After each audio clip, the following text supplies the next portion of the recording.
बिस्मिल्लाहिर्रहमानिर्रहीम। अस्सलाम वालेकुम डियर स्टूडेंट्स। आज हम पढ़ेंगे फाइलम कॉर्डेटा की क्लासिफिकेशन। कॉर्डेटा की शराइत पढ़ी थी, यानी कॉर्डेटा में शामिल होने के लिए 4 शर्तें थी। पहली शर्त presence of dorsal notochord during any stage of life. दूसरी थी presence of hollow dorsal nerve cord during any stage of life.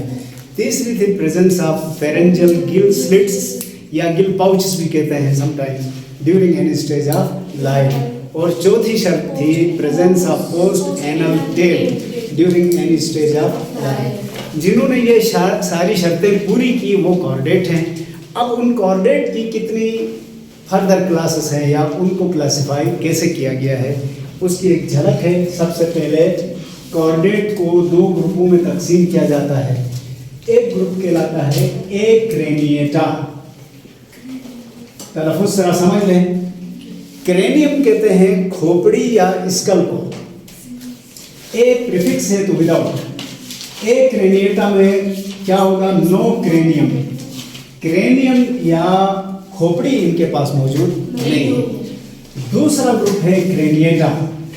नाम से जाहिर है कि हैव क्रेनियम। इनके पास क्रेनियम या स्कल या खोपड़ी मौजूद है। एक क्रेनिएटा को 2 ग्रुपों में तकसीम किया गया है। एक ग्रुप कहलाता है यूरोकॉर्डेटा और दूसरा ग्रुप कहलाता है सिफेलोकॉर्डेटा। बाद में हम आपको बताएंगे सिफेलोकॉर्डेटा में जो नोटोकॉर्ड है वो सर से लेकर आखिरी हिस्से तक मौजूद होती है और उम्र भर परसिस्टेंट है ये नोटोकॉर्ड। जबकि यूरोकॉर्डेटा में ये एम्ब्रियोनिक मरहले में तो जो नोटोकॉर्ड है वो मौजूद होती है, एडल्ट्स में ये ख़त्म हो जाती है। और इसकी एग्जाम्पल है ट्यूनिकेट्स। इसकी एग्जाम्पल है एम्फिओक्सिस। अच्छा, क्रेनिएटा के फिर 2 ग्रुप बनते हैं। एक ग्रुप का नाम है एग्नेथा। अब जो है मेरी तरफ यहां ए फिर प्रीफिक्स है, विदाउट के लिए इस्तेमाल हुआ है। ग्नेथा जॉज को कहते हैं। इनमें जॉज नहीं है तो हम कह सकते हैं ये जॉलेस है। एक तवज्जो चाहूंगा, जॉ का ताल्लुक ज्यादातर मुंह से होता है और दांतों का ताल्लुक जॉज से होता है। तो मैं ये क्लियर करना चाहता हूं कि इनके पास जॉज या जबड़े तो नहीं है लेकिन दांत हैं। इससे अगले ग्रुप में ग्नेथोस्टोम्स। स्टोम मुंह को कहते हैं। तो ग्नेथोस्टोम का मतलब क्या है? ये वो ग्रुप है जिसमें जॉज मौजूद है। जॉज मौजूद होने का मतलब ये हरगिज नहीं है कि वहां दांत भी हो। दांत हो भी सकते, नहीं भी हो सकते। और मैं आपको असल में एक पॉइंट याद दिलाना चाहता हूं कि दांतों का ताल्लुक जॉज से इस तरह नहीं है जिस तरह हम सोचते हैं। मसलन यहां जॉज नहीं है लेकिन दांत हो सकते हैं। इधर जॉज हैं, किसी के पास दांत होंगे, किसी के पास नहीं होंगे। तो ये लाजिम नहीं है कि जहां जॉज है वहां ही टीथ भी हों। अच्छा, एक नेथा को 2 ग्रुपों में तकसीम किया गया है। एक है मिक्सिनी, दूसरा है सिफेलो स्पाइडो मॉर्फा। 3 हिस्सों में तकसीम करके पढ़ेंगे तो नाम आसान हो जाएगा। सिफेलो स्पाइडो मॉर्फा या मॉर्फी, ई लगाए तो जमा हो जाता है मॉर्फी। सिफेलो स्पाइडो मॉर्फा या सिफेलो स्पाइडो मॉर्फी। जबकि ग्नेथोस्टोम को फिर तकसीम किया गया है। मैं उधर जगह कम पड़ रही है तो इधर लिखता हूं। इनको हम दोबारा पढ़ने वाले हैं इसलिए अभी मिटा दें तो कोई इश्यू नहीं है। ग्नेथोस्टोम्स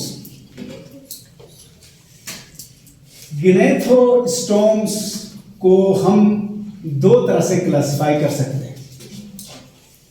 एक तो है पाइसिस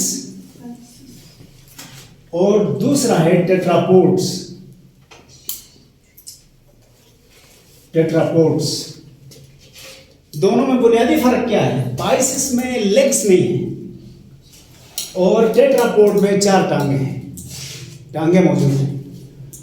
पाइसिस को फिर 2 ग्रुपों में तकसीम करके पढ़ा जाता है। आप इनको फिश भी कह सकते हैं डायरेक्ट, या फिश की 2 अकसाम में, एक है कॉन्ड्रिक्थाइस और दूसरा है ऑस्टिक्थाइस।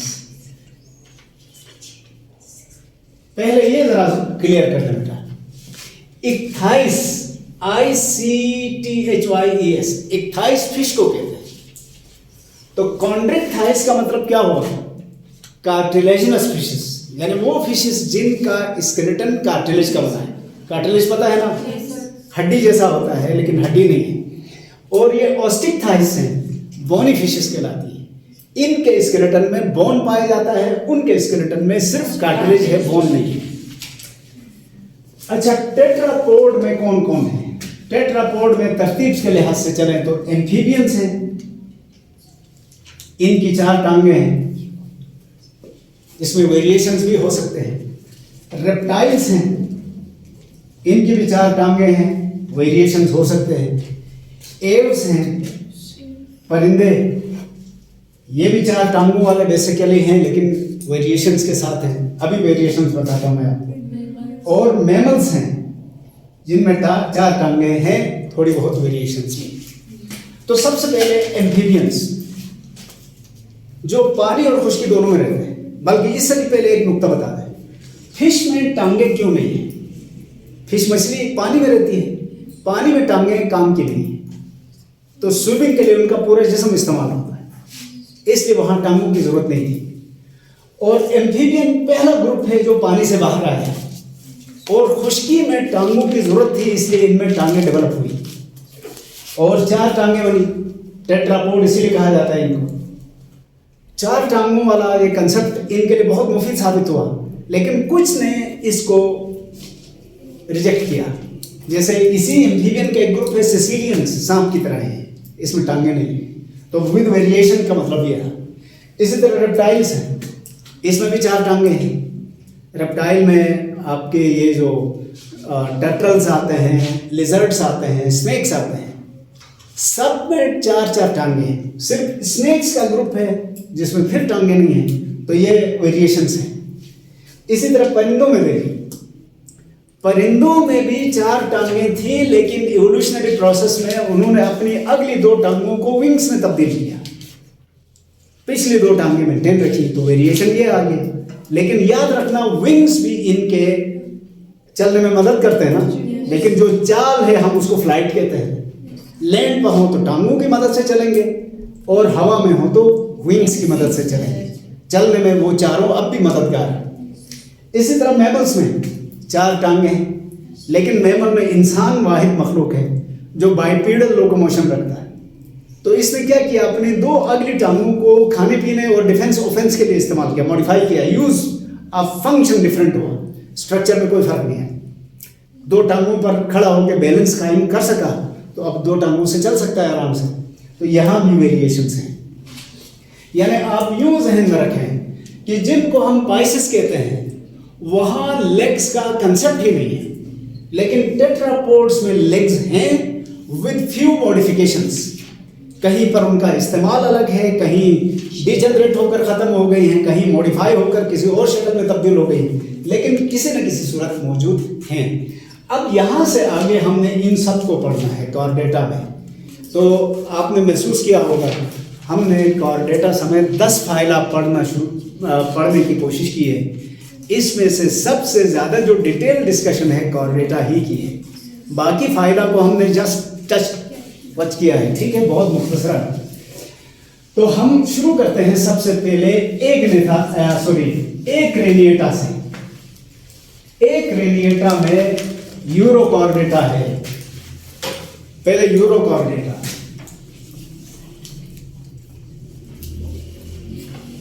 इसकी एक एग्जांपल है एसिडियंस। इन्हीं को ट्यूनिकेट्स भी कहा जाता है। ट्यूनिकेट्स ये मेरीन हैबिटेट में रहते हैं। और नॉन मोटाइल है। देखें तरक्की के हिसाब से कहाँ पहुंचे हैं ऊपर, सारे इनवर्टेब्रेट से बेहतर आ गए ना। लेकिन लाइफस्टाइल किसी भी जानदार का कुछ भी हो सकता है, तो इन्होंने सेडेंटरी रहना पसंद किया। एक और पॉइंट याद आ गया है, जरा ब्रैकेट में ये जरा सुन लें। हमने एनिमल किंगडम के जब कैरेक्टर्स आपसे शेयर किए थे तो आपको बताया था कि मोटाइल है, लेकिन जितना हमने सर्वे किया है उसमें आप देखें तो पूरा फाइलम पोरिफेरा हरकत नहीं कर रहा था। सिर्फ एम्ब्रियोनिक मरहले में थोड़ी देर के लिए हरकत होती थी, बाकी उम्र भर नहीं। सिलेंट्रेट्स के बहुत सारे मेंबर हरकत नहीं कर रहे थे। प्लेटीहेल्मिन्स में भी यही हाल था। तो ये थोड़ा थोड़ा अपने लाइफ स्टाइल के लिहाज से चेंज लाया है, वो बात की बात है। एक्चुअली ये हरकत कर सकते हैं, मसल्स मौजूद हैं, सॉफ्ट बॉडीज हैं, हरकत कर सकते हैं। तो मेरिन है। अब मैं डायरेक्ट इनकी डायग्राम बताता हूँ। ये इस तरह का एक एनिमल है, फर्ज करें एसिडियन, और इसके जिस्म में यहाँ पर दो इस तरह के साइफन्स कहलाते हैं, ओपनिंग्स हैं। इसको इनहेलेशन साइफन कहते हैं, इसको एक्सहेलेशन साइफन कहते हैं। मीन्स कि पानी के अंदर ये डूबा रहता है और पानी इधर से दाखिल होकर इस पूरे जिस्म से घूम के बाहर चला जाता है। सबसे पहले ये शेप याद रखें। दूसरा, इनको ट्यूनिकेट क्यों कहते हैं, तो इनके जिस्म के गिर्द एक खास कवर चढ़ा होता है जिसको ट्यूनिक कहते हैं। और ट्यूनिक का तर्जुमा है अबा कबा, जो मौलाना हजरत नहीं पहनते हैं, वो ट्यूनिक का मतलब ये है। इस ट्यूनिक में ये काफ़ी रिजिड है, इसने इनकी शेप मेंटेन रखना शुरू किया, इसलिए नोटोकॉर्ड खत्म हो गई। मैं दोबारा बता दूं, इनमें नोटोकॉर्ड एम्ब्रियोनिक मरहले में सिर्फ यहाँ तक मौजूद होती है, बाद में खत्म हो जाती है। तो नोटोकॉर्ड को डिस्कस करते वक्त हमने कहा था ना, during any stage of life. तो इस ग्रुप में नोटोकॉर्ड कब तक थी, एम्ब्रियोनिक मरहले में थी, एडल्ट्स में नहीं थी, खत्म हो गई थी। तो खत्म क्यों हुई, क्योंकि सपोर्ट का काम ये कर रही थी। बाद में जब ट्यूनिक यानी बाहर से इन्होंने एक लिबास पहन लिया जिसने इनको सपोर्ट करना शुरू किया, तो अब इसकी जरूरत नहीं पड़ी, ये खत्म हो गया। अच्छा, अब दूसरी बात, इनका मुंह इधर है, इनहेलेशन साइफन के पास मुंह है। डाइजेस्टिव सिस्टम तो यहाँ ट्यूबुलर ही है, लेकिन इनका फेरिंक्स बहुत बड़ा है। फेरिंक्स समझते हैं ना, हल्क, इतना फूल के बड़ा हो गया है और ये सुराखदार है, जाली की तरह है। होता क्या है, जो इनहेलेशन साइफन से पानी आया, तवज्जो है मेरी तरफ, कुछ पानी डाइजेस्टिव सिस्टम के अंदर गया, कुछ अतराफ में इस चैम्बर में चला गया। जो डाइजेस्टिव सिस्टम के अंदर गया, फेरिंक्स ने उसकी छांटी की, पानी यहां से दाखिल होकर इन सुराखों से बाहर आया और इस पानी में जो खुराक मौजूद थी वो चिपक गई थी। यहां से डाइजेस्टिव सिस्टम का अगला पार्ट शुरू होता है और ये इस तरह से, और यहां से ये इनका एनस है। तो क्या करते हैं, खुराक इधर छान के इधर ला के डाइजेस्ट करके एब्जॉर्ब करके जो वेस्ट बचा इधर फेंकेंगे तो यहाँ से बाहर जाता हुआ पानी लेकर जाएगा। और इनके पास हार्ट भी है, सर्कुलेशन सिस्टम इधर ही है, रिप्रोडक्शन सब कुछ करते हैं। बस इतना आपने याद रखना था यूरोकॉर्डेटा के बारे में। ठीक हो गया बेटा। अब हम आते हैं सिफेलोकॉर्डेटा की तरफ। अच्छा, सिफेलोकॉर्डेटा, उसकी भी मैं डायग्राम बनाता हूँ। ये भी मेरिन है, एम्फिओक्सिस जैसे, लेकिन ये पानी के अंदर जो तह या बॉटम है, कम गहरे पानी में रहते हैं, ये बहुत गहराई में नहीं होते, साहिलों के करीब नरम रेतली जमीन पर ये बरोइंग फॉर्म में रहते हैं। मसलन ये समंदर के अंदर तह में रेत है और इधर से ये अपना आधा जिस्म बाहर निकाल के, आधा तो नहीं कहेंगे, ज्यादातर जिस्म पानी के अंदर ही रखते हैं, थोड़ा सा हिस्सा बाहर निकालते हैं। इस पार्ट को ओरल रूट कहा जाता है। यहाँ पर ये बायलेटरली सिमेट्रिकल है बॉडी और ये फिन्स हैं। हरकत के लिए परफेक्ट है जिस्म है इनका, लेकिन हरकत अमूमन नहीं करते हैं, जरूरत पड़ने पर करते हैं। इनमें नोटोकॉर्ड इस एंड से लेकर इस एंड तक है, हेड टू टेल, और परसिस्टेंट है। परसिस्टेंट का मतलब थ्रू आउट द लाइफ ये मौजूद रहती है। और यहां ये गिल स्लिट्स हैं। गिल स्लिट्स होता क्या है, पानी अंदर दाखिल होगा, इनसे बाहर आएगा, तो इस पानी में से ये ऑक्सीजन भी रोकेंगे, एब्जॉर्ब करेंगे, और उस पानी में अगर खुराक थी, dead bodies, dead organic matter इधर होगा, उसको ये छान के डाइजेस्टिव सिस्टम में आगे बढ़ाएंगे, पानी और वेस्ट को इधर गिल से ही बाहर खारिज करेंगे। ये एम्फिओक्सिस था, जिसकी मिसाल है किसकी, सेफेलोकॉर्डेटा की। ये यूरोकॉर्डेटा था, ये सेफेलोकॉर्डेटा। ठीक हो गया बेटा, कोई कंफ्यूजन तो नहीं ना। इसके बाद अगला ग्रुप है हमारा पाइसिस का या क्रेनिएटा का। टाइम जरा देखिए प्लीज, है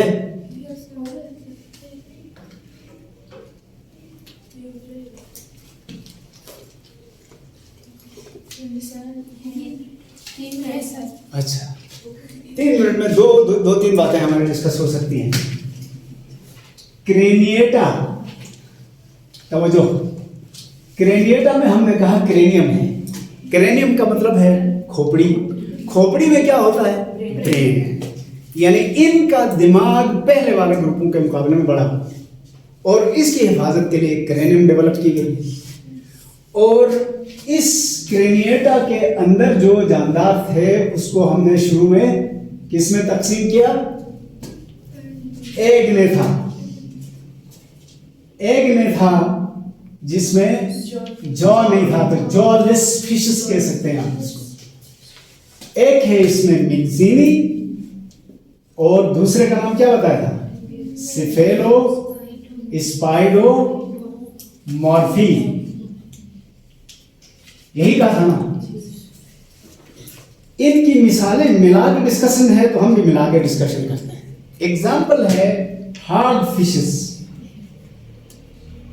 एंड लेम्प्रेस।